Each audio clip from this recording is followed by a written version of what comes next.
लखनऊ मंडल के द्वारा आयोजित बहुत ही महत्वपूर्ण विषय जल संरक्षण, संवर्धन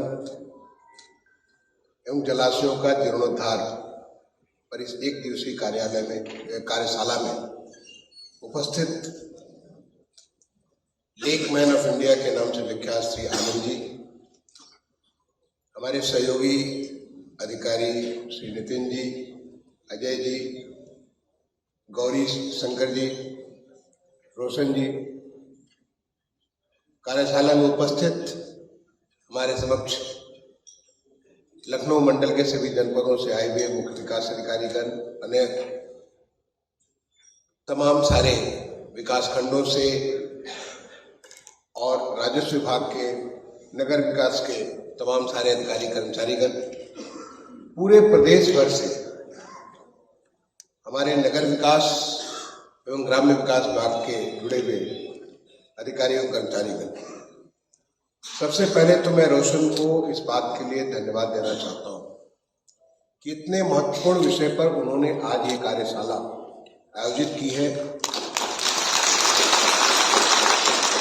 और जब इसके बारे में उन्होंने मुझे जानकारी दी तो मैंने अनुरोध किया कि जब इसका लाभ आपके मंडल के अधिकारियों को मिलेगा तो साथ ही साथ पूरे प्रदेश के सारे अधिकारियों को जो कि इस काम में जल संरक्षण या संवर्धन लगे हुए उनको भी मिलना चाहिए। इसलिए जो आज डिजिटल माध्यम बना हुआ है, जिसके माध्यम से हम कहीं भी बैठ करके इन चीजों को देख सकते हैं, समझ सकते हैं, तो आनंद जी जो बेंगलोर से आए हैं, उनके उस स्किल्स का, उन्होंने जो कुछ भी तकनीकी ज्ञान हासिल किया है इस क्षेत्र में, उसका लाभ हमारे पूरे प्रदेश को मिलना चाहिए, क्योंकि पूरे प्रदेश में इसके ऊपर कार्य हो रहा है। तो इसके लिए हमारे पूरे प्रदेश से ग्राम विकास एवं नगर विकास के अधिकारी कर्मचारीगण भी जुड़े हुए हैं। मैं सबसे निवेदन करना चाहूंगा कि आप डिजिटल माध्यम से जुड़े हैं, इसलिए नहीं कि आप यहाँ पर उपस्थित है, आपकी उपस्थिति हो रही है, इसलिए कि आप इतने महत्वपूर्ण विषय पर आप भाग ले रहे हैं। तो पूरे दिन भर जैसे कि यहाँ पे लोग इस कार्यशाला में उपस्थित होंगे, ऐसे आपकी उपस्थिति भी होनी चाहिए। जब ये लोग लंच पे जाए तो आप भी लंच पे जाए, जब ये चाय पे जाए तो आप भी चाय पे जाए, और जो भी सीखते हैं उसको सीखें। और अगर आपके मन में कुछ शंकाएं, क्वेश्चन आए, तो मैं रोशन से कहूंगा कि उसको जो है आप उसको इकट्ठा करके उसके बारे में सारी की सारी जानकारी दें। ये आप सबसे मेरी निवेदन होगा। अभी हाल में छठ पूजा हुई थी। आपने देखा कि कैसे आस्था के इस पर्व में जल और सूर्य, ये दो को लेकर के सारे के सारे लोग, इतने सारे लोग उमड़े थे, चाहे वो हमारे गोमती नदी के किनारे हो, तमाम सारे प्रदेश में या अन्य राज्यों में नदियां हो, जलाशय हो, वहां पे हम सबका इतना जल के प्रति एक भाव है जिससे कोई भी हमारी पूजा नहीं होती जहां पे वरुण देवता को हम स्थापित नहीं करते, क्योंकि वरुण देवता के साथ हम सारी देवी देवताओं को उसी कलश में स्थापित कर देते और फिर उसका पूजा करते। हम प्रकृति के साथ इतने जुड़े हुए कि जितने भी हमारे धार्मिक स्थान है, चाहे मंदिर हो, मस्जिद हो, गुरुद्वारा हो, गिरजाघर हो, कोई भी ऐसी जगह नहीं जहां पे उसके साथ साथ जलाशय हो। सामान्य तौर पे सभी जगह जलाशय हो, क्योंकि जल हमारा जीवन है, जल से हमें जीवन मिलता है। आपके शरीर में क्या आपको मालूम है 2/3 आप जल है। देखने में हम सॉलिड जरूर लगते हैं, लेकिन हमारा 2/3 हिस्सा तो जल ही जल है। इसलिए जल हमारा मूल अस्तित्व है।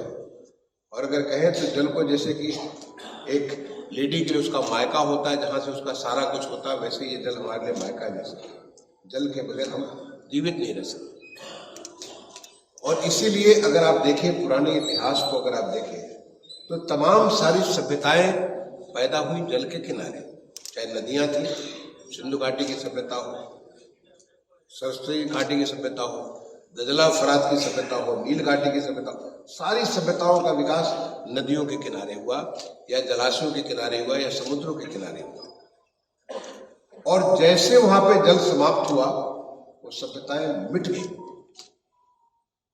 दुनिया के नक्शे से तमाम सारे ऐसे शहर जो कभी इतने महत्वपूर्ण हुआ करते थे हमारे देश में भी और दुनिया के तमाम सारे देशों में भी बहुत महत्वपूर्ण होते थे, उनके बारे में अगर आप देखें इतिहास में कितना उनके समृद्धि के बारे में, उनके विरासत के बारे में इतनी सारी चर्चाएं, इतना सब कुछ लिखा गया, लेकिन आज वो हमारे नक्शे पे नहीं है, और है तो बिल्कुल एक छोटे से रूप में, क्योंकि वहां जल नहीं जब बता तो वहां पे सभ्यता, वहां पे मानव जाति या सारे के सारे जो हमारी जो प्रकृति के साथ हम जो रहते हैं सब कुछ चीजें मिट जाती। जल इतना महत्वपूर्ण है, इसलिए जब अमृत योजना, Atal mission for urban rejuvenation and transformation, आपने सुना होगा अमृत योजना, जिसका पहला 2015 में शुरू किया गया था, और उससे हमारा लक्ष्य था हर घर को जल पहुंचाना।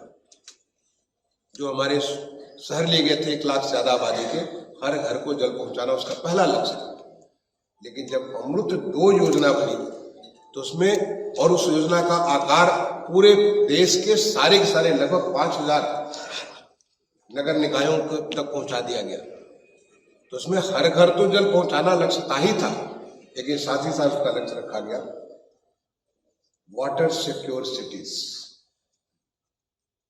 यानी जल संरक्षित शहर। जब तक हम जल सुरक्षित नहीं है तो शहर भी सुरक्षित नहीं है। और इस लक्ष्य को लेते हुए पूरा का पूरा अमृत योजना, तो मुझे सौभाग्य मिला इस योजना को, अमृत योजना भी में भी as a additional secretary ministry of urban development मैंने पूरी योजना बनाने में बहुत बड़ा योगदान दिया था। उस समय मुझे पुरानी योजनाओं का जो अनुभव था, जब जननिवारण कार्यक्रम चला करता था उसमें मैं प्रमुख सचिव हुआ करता था नगर विकास विभाग का, उन अनुभवों के आधार पर अमृत योजना एक बिल्कुल प्रधानमंत्री जी के जो प्रेरणा और उनके जो विजन के मुताबिक बिल्कुल एक नई किस्म की योजना बनी, जिसका काफी लाभ पूरे देश भर में मिला। लेकिन जब अमृत 2 योजना, वो पूरी अमृत 2 योजना बनी, उस समय हमें लाभ मिला था अमृत योजना का, और उसके तहत हम लोगों ने लक्ष्य रखा कि वाटर सिक्योरिटी, शहरों को हम कैसे सुरक्षित करें ताकि आज जो शहर है वो आगे भी वैसे बना रहे, वहां जो लोग रह रहे हैं उनका जीवन चलता रहे। अभी आपको नितिन जी ने बात की हीट स्पॉट्स के बारे में, कैसे शहरों में ऐसे हॉट स्पॉट बन जाते हैं जिसके नाते शहर की धीरे धीरे उनका जो वहां पे टेम्परेचर बढ़ रहा है, क्लाइमेट चेंज हो रहा है, उसके नाते शहर की जिंदगी में कितना सारा असर पड़ रहा है। उसको बचाने के लिए आवश्यक है कि हम प्रकृति के साथ रहना सीखें, प्रकृति को संरक्षित करें, उसको संवर्धित करें। और ऐसे में ये जो कार्यशाला है आपकी, आज की कार्यशाला बहुत ही महत्वपूर्ण हो जाती है। लेकमैन ऑफ इंडिया आनंद जी के बारे में मैं जब अमृत 2 योजना बना रहा था, क्योंकि हमारी भारत सरकार की योजना बनती है तो बहुत सारा कंसल्टेशन होता है, इंटर मिनिस्ट्रियल कंसल्टेशन होता है, एक्सपर्ट से कंसल्टेशन होता है, फील्ड से कंसल्टेशन होता है, बहुत सारे कंसल्टेशन की प्रोसेस, एक ऑलमोस्ट 1 साल तक उसके बारे में बहुत डिटेल में ब्यौरा पर जाकर के तब फिर योजना बनती है। उसमें मुझे लेकमैन के बारे में, इनके बारे में मुझे जानकारी मिली थी, लेकिन ये योजना जब हम लागू किए उसके बाद 2-4 महीने के बाद तो मैं यहाँ उत्तर प्रदेश आ गया, तब मैं आपसे मुलाकात भी नहीं हुई। बट यहाँ आने के बाद मैंने प्रोग्राम बनाया बेंगलोर जाकर के मिल के आऊँ तो देखूँ कि क्या काम किया आपने, क्यों इतना लोग आपके बारे में बात करते हैं। और मैं यहाँ से उत्तर प्रदेश से मैं आने के बाद जब मैं बेंगलोर गया, आपसे संपर्क किया और वहाँ गया, तो जाकर के देख करके खुशी हुई, बहुत खुशी हुई कि बेंगलोर इतना महत्वपूर्ण हमारे देश का एक मेट्रोपोलिस है। IT सिटी ऑफ इंडिया के नाम से इसको हम जानते हैं। वहां पे कैसे जल को संरक्षित करने के लिए आनंद जी ने काम किया है, और बहुत ही लो कॉस्ट सोल्यूशन है। जहां हम लोग बात करते हैं कि आपको किसी भी लेक को संवर्धित करना, उसको सुरक्षित करना, उसको जीर्णोद्धार करना, हमारे बहुत इतने कॉस्टली प्रोजेक्ट्स बन जाते हैं, और उस कॉस्टली प्रोजेक्ट को इम्प्लीमेंट करना, हो सकता है हम कॉस्ट बेयर कर लें, लेकिन उसको सस्टेन करना, आगे वो अपने आप बना रहे, चलता रहे, उसको सस्टेन करना अपने आप में बहुत बड़ा चैलेंज हो जाता है, और समय के साथ वो फिर मिटना चालू हो जाता है। ऐसा क्या हम कुछ करें जिससे कि वो लेक जिसे हम वापस, या वो पॉन्ड जिसे हम वापस जीर्णोद्धार करके सही कर रहे हैं। अभी हमको रोशन ने बात की, जब रोशन प्रेजेंटेशन कर रही थी, आप लोग देख रहे होंगे, और मैं इस बात के लिए आपकी तारीफ करूंगा कि आपके नेतृत्व में पूरे लखनऊ मंडल का जितने भी वाटर बॉडीज हैं, उन वाटर बॉडीज को सैटेलाइट इमेजरी के माध्यम से, यानी यूजिंग टेक्नोलॉजी, जो आज के दिन में टेक्नोलॉजी उपलब्ध है, उसके माध्यम से न केवल उनको चिन्हीकरण किया गया, बल्कि उनको जियो फेंस कर दिया गया। यहाँ पे हमारा ये पहले लेक हुआ करती थी पहले, और समय के साथ साथ लोग इंक्रोच करते चले गए। आज वो लेक की जगह पे एक प्रकार से वो कहते हैं कि उसका एक छोटा सा नमूना भर बचा हुआ, तो उसको वापस कैसे उस जियो रेफरेंस लेक को हम संरक्षित कर सकते हैं, उसको फिर से वापस उसको उसी रूप में ला सकते हैं, ये एक बहुत महत्वपूर्ण कदम है। और मैं चाहूंगा कि हमारे पूरे प्रदेश के हमारे पास टेक्नोलॉजी है, जो जिस प्रकार से इन्होंने रोशन ने यहाँ पे लखनऊ मंडल के किया, वही काम हमारे सारे मंडलों में होना चाहिए। मैं आपसे रिक्वेस्ट करूंगा कि हमारे कलेक्टर्स कमिश्नर की जो कॉन्फ्रेंस होती है उसमें आप इसका प्रेजेंटेशन करें, ताकि सारे के सारे लोग सब जगह इस प्रकार का हम इसको जियो रेफरेंस करते हैं।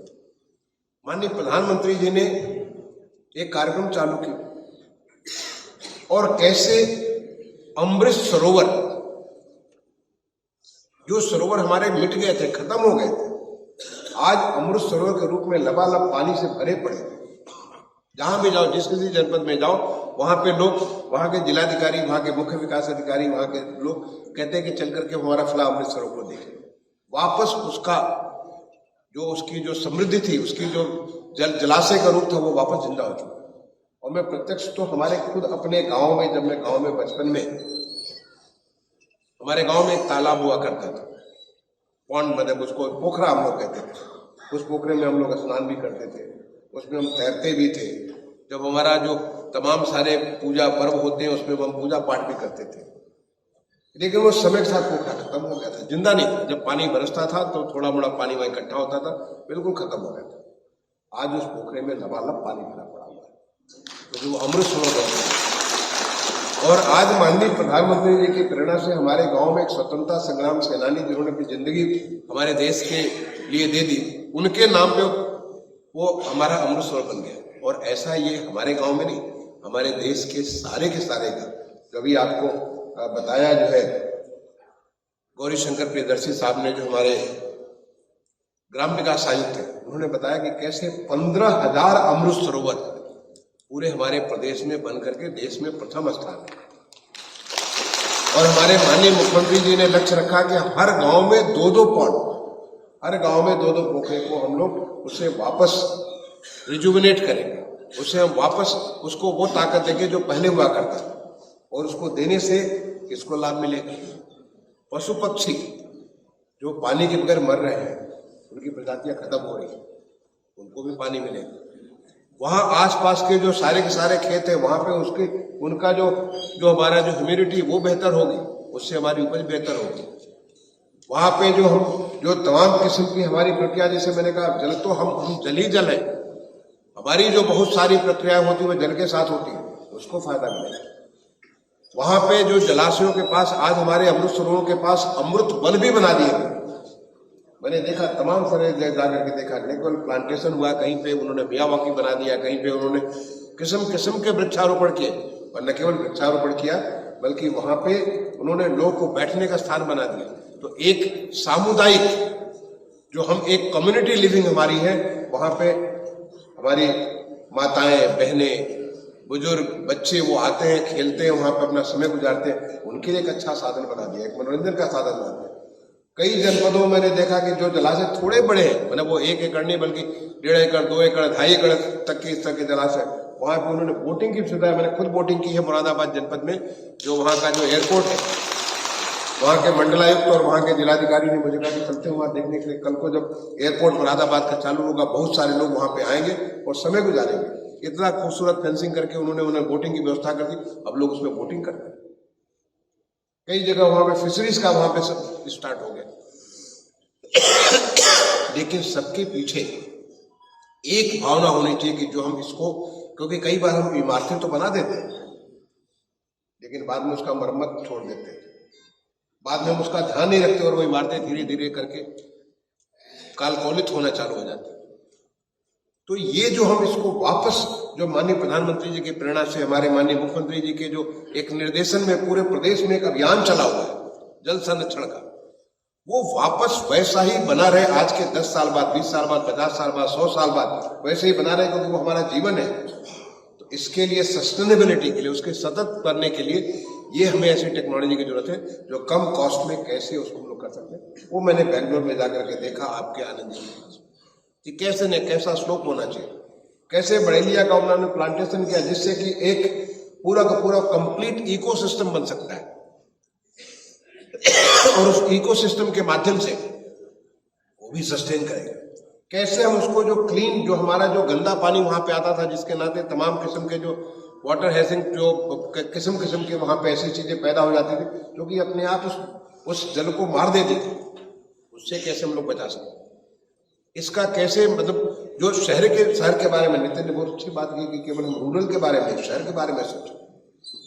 आप सोचिए कि शहरों में इतने तालाब हैं, मुझे मालूम है इतने सारे शहरों के तालाबों को हमने रिवाइव किया। बनारस में नितिन वहां कलेक्टर भी रहे हुए हैं, वहां कमिश्नर भी रहे, बनारस में इतने सारे कुंडों को रिवाइव किया गया। अयोध्या में आज 108 कुंडों को रिवाइव करने का कार्यक्रम चल रहा है, 108 कुंडों को रिवाइव करने का कार्यक्रम चल रहा है। और वो 108 कुंड ऐसे जो कि सबकी पौराणिक महत्ता है, कहीं न कहीं किसी न किसी प्रकार की स्टोरी है, और वहां से काफी सारे ऑलरेडी रिवाइव हो चुके हैं, भूतों के ऊपर काम चल रहा है। और वहां पे लोग आज आके बैठते हैं, वो कम्युनिटी प्लेसेस बन चुके हैं, जो कि जहां पे लोग कूड़े फेंकते थे, उस कुंड में लोग कूड़े फेंकते थे क्योंकि वो लगता था कि कूड़ा घर है। आज वो कूड़ा घर लोगों के लिए एक अच्छा कम्युनिटी प्लेस बन गया है। तो शहर हो या गांव हो, दोनों जगह ये हमारा जो जल के साथ, चूंकि हम सबका ऐसा संबंध है, उसके साथ उनका संबंधन आवश्यक है और ऐसा low cost and sustainable solution आवश्यक है। आपसे भी बीच में बात किया, गौरी ने बात की कि किस प्रकार से हमारे मनरेगा कार्यक्रम के अंतर्गत नदियों को पुनर्जीवन दे रहे।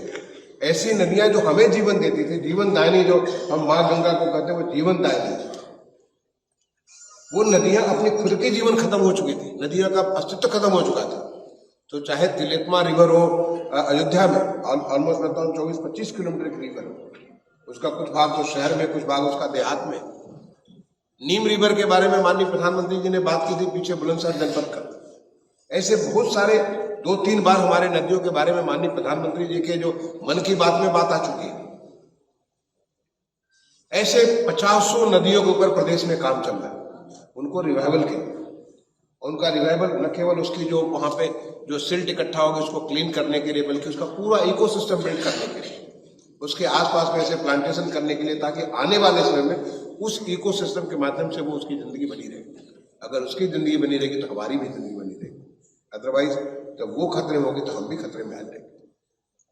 तो ये जो विषय आज का है, ये इतना महत्वपूर्ण विषय है, ये हम सबके साथ आवश्यक है, हम सबके जीवन के लिए आवश्यक है। और हम सबका मतलब, ये कई बार लोग सोचते हैं अरे हमें क्या फर्क पड़ता है, हमें ही नहीं बल्कि हम अपने एक स्रोत है, ये हमारी धरती माता पे हमारा ये एक के बाद आने वाली जनरेशन उनको फर्क पड़ेगा।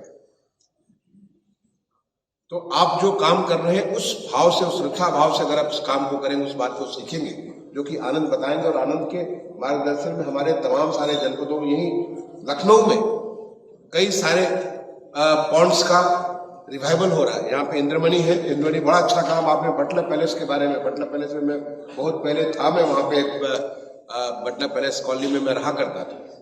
जब हम लोग रहते थे वहां पे पानी हुआ करता था, बाद में पता चला कि वो बटलर पैलेस से कूड़ा घर बन गया। वहां पे सब लोग कूड़ा फेंकते थे और कुछ नहीं था, वहां आस पास में सारी की सारी स्लम्स बस गए थे। आज वापस बटलर पैलेस की जो लेक है, इतनी खूबसूरत लेक, वापस अपने जीवन को नई जीवन पा रही है। इसी प्रकार से और कई सारी लेक्स यहाँ पे लखनऊ में इंद्रमणि ने यहाँ पे आपके ध्यान करते हुए उसको रिवाइव करा है। और ये चीज हर एक शहर में हो सकती है। आज गोरखपुर में गुरदैया नाला, जो कि नाले का रूप लिया हुआ था, एक गंदा नाला जहां कूड़े फेंकते थे लोग, आने वाले समय में गुड़दैया नाला को लोग वहां पे आचमन कर सकते हैं पानी में। इस प्रकार से जो काम, पूरा रिवाइवल का काम जो चल रहा है, उस नाले को जो कि आगे के रामगढ़ ताल मिलता है, उस पर लोग आचमन कर सकते हैं। आचमन का मतलब हम उसको जल को, पानी को ले सकते हैं, ग्रहण कर सकते हैं। इस प्रकार की जो व्यवस्था, ये परिवर्तन हमारा होगा जब हम जल के साथ जब उसको वापस जिंदा करेंगे, तो क्लाइमेट चेंज में भी हमारा जो परिवर्तन है, जो हमारा जो एक जलवायु परिवर्तन की वजह से पूरी हमारी मानव जाति के लिए एक, हमारे सबके लिए एक समस्या बन गया है, उस चीज से हम लोग निजात पा सकते हैं। और इसीलिए माननीय प्रधानमंत्री जी ने एक लक्ष्य लिया। जब COP26 हुआ था ग्लासगो में, उन्होंने लक्ष्य लिया कि हमारे देश में हम 2070 तक, यानी ज्यादा वक्त नहीं, अगले 5 दशक के भीतर हम 0 एमिशन की कंट्री बन जाएंगे। और उसके ऊपर बहुत सारे काम चल रहे हैं, चाहे वो एनर्जी के बारे में हो, चाहे ट्रांसपोर्ट के बारे में हो, चाहे बिल्डिंग के बारे में हो, चाहे ऐसे ये वाटर के बारे में, इतने सारे काम देश में चल रहे हैं। और इसमें एक हाल में एक जो माननीय प्रधानमंत्री जी ने एक नई स्कीम लॉन्च की थी, उसका नाम रखा था लाइफ का मतलब लाइफ स्टाइल फॉर इन्वायरमेंट। माने ऐसी हम जीवन जिए जिससे कि इन्वायरमेंट के लिए कंड्यूसिव हो, हमारे पर्यावरण के अनुकूल हो। और वही हम सबका जीवन था। भारतीय जीवन पद्धति पूरी तरह पर्यावरण अनुकूल हुआ करती थी, लेकिन समय के साथ हम लोग बहुत सारे वेस्टफुल बन गए। उसको वापस अपने उस जो जिस कलेवर में भारतीय जीवन पद्धति थी, उसको वापस लाने की आवश्यकता है कि हम पर्यावरण के अनुकूल होंगे तो हमारी पर्यावरण हमारा रक्षा करेगा, प्रकृति हमारी रक्षा करेगी, जो धरती माता जिसे माँ का रूप देते हैं वो हमारी रक्षा करेगी, और सबका भला। ऐसी स्थिति में आप सबसे मेरा निवेदन है, क्योंकि आप बहुत महत्वपूर्ण काम के लिए आज पूरे दिन भर के लिए दूर से जो पूरे मंडल के तमाम सारे जनपदों से आए, या पूरे हमारे प्रदेश के तमाम सारे जनपदों में आज आप डिजिटल माध्यम से जुड़े हुए हैं। मैं आप सबसे निवेदन करूंगा कि आज की इस कार्यशाला को बड़े ध्यान से सुनिए, ध्यान से भाग लीजिए और सीखिए कि हम क्या कुछ कर सकते हैं, कैसे कर सकते हैं, क्या कैसे और क्यों को तो पूछने की जरूरत नहीं, क्यों तो हमने आपको बता ही दिया कि क्यों हम कर सकते हैं। ऐसे करें कि जिसके कि हम अपने तालाबों का दोबारा वापस उन्हें जिंदगी दे देंगे, और जिंदगी हम अपने तालाबों को नहीं देंगे, हम जिंदगी अपने आप को देंगे।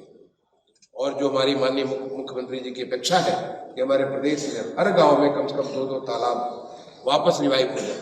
बहुत बड़ा काम यहाँ पे जो मुझे रोशन बता रही थी कि ऑलमोस्ट 4000 के आसपास तालाबों का काम आपने यहाँ पे लिया हुआ, 1500 तालाबों को ऑलरेडी रिवाइव कर दिया है। तो ऐसे जो काम है पूरे प्रदेश भर में ये काम हो, वो तभी हो पाएगा जबकि लो कॉस्ट सस्टेनेबल टेक्नोलॉजी के माध्यम से आप इस कार्य को करेंगे। मैं आप सारे लोगों को जो इतना अच्छे कार्य के लिए आप यहाँ पे, इस अच्छे पवित्र कार्य के लिए आप यहाँ पे इकट्ठा हुए, आप सबको मैं आप सबका अभिनंदन भी करता हूँ, आप सबका स्वागत भी करता हूँ, और आप सबको एक अच्छी कार्यशाला के लिए जैसे जानकारी भी मिले, टेक्नोलॉजी और उसकी तकनीकी भी सीखने को मिले, और उसके बाद एक मोटिवेशन भी मिले, आपको एक ऊर्जा भी प्राप्त हो कि इस कार्य को मैं पूरा करना और समयबद्ध तरीके से पूरा करना है। इसके लिए शुभकामनाएं देते हुए अपनी वाणी को विराम दूंगा और धन्यवाद दूंगा आनंद को कि उन्होंने समय निकाला और हम सबको सीखने का मौका मिलेगा। आपको भी बहुत बहुत धन्यवाद। रोशन, आपको और आपकी पूरी टीम को इस कार्यशाला आयोजन करने के लिए बहुत बहुत बधाई। धन्यवाद। जय हिंद।